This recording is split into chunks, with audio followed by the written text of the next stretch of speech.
also, so I'll be the second here. So you should come to that. My name's Jeff. I'll just be hosting and emceeing the show today. I don't know if you can tell, but I'm feeling a little bit sick. So this morning I went on WebMD to see what was going on. And good news though, I've been diagnosed with being stabbed in the chest. So it'll be fine. I'll be fine. What's interesting is that anytime I'm on WebMD and I type in my symptoms, hypochondria does not come up as the disease. I don't think hypochondriacs exist in third world countries. I don't think they exist because, for instance, if a person from a third world country goes to the doctor, they might say, listen doctor, I think I might have malaria. And the doctor would say, yeah, that's you're right on board with that, you're deciding that. So I've been really interested in music lately. Every year that goes by, I find myself more interested in music. But when I was younger, I didn't like music at all. But I started liking music around like 6th grade. And I got an MP3 player in 6th grade, and the only 2 songs I had on it was the song Standup by Ludacris and Lou Gehrig's The Luckiest Man on the Face of the Earth speech. So I really had a wide variety there.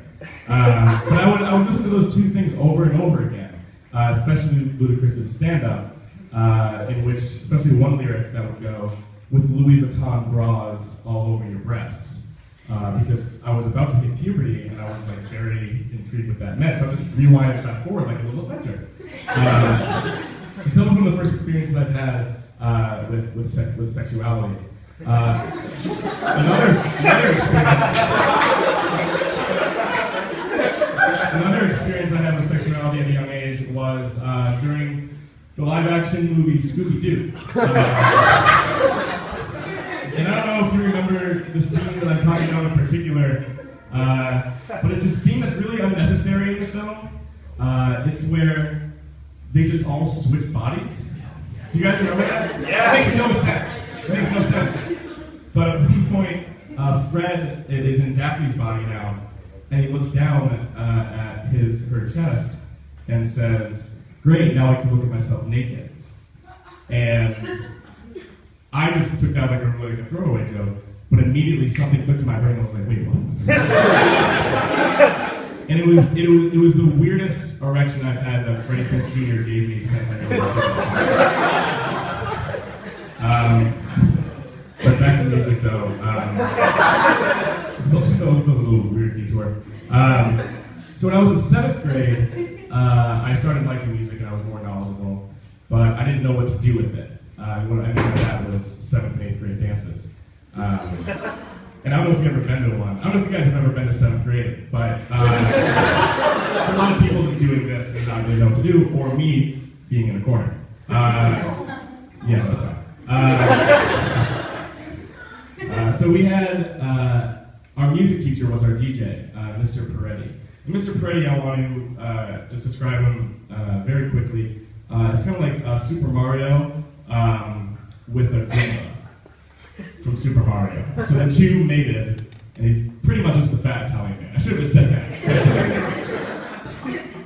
So, yeah, Mr. Peretti was an interesting guy. He would play the hits of Today and Tomorrow. And one of the songs that he played a lot was Akon's I Wanna Fuck You. And I don't know if you know Akon's I Wanna Fuck You, but that should have been the last song ever. He achieved in one lyric what musicians have been trying to achieve lyrically for all time. The Beatles' I Want to Hold Your Hand would have been much different if they knew that they had fucking in their repertoire. So Mr. Peretti also played a song, another Akon song, apparently he was a big Akon fan, called Smack That, featuring Ludacris, so I was in that.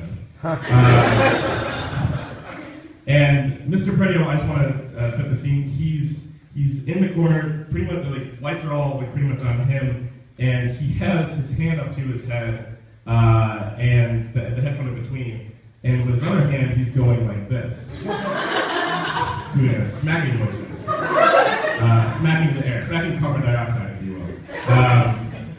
And we all thought of it, like, we didn't really think much of it, thought it was a little bit strange. Until when I was a sophomore in high school, it came full circle when he was arrested for kissing a minor. So our first comedian. Yeah, thank you. Our first comedian. Let me check 1 second. Who is it? It's Chris. Hey, it's Chris Leahy, right now.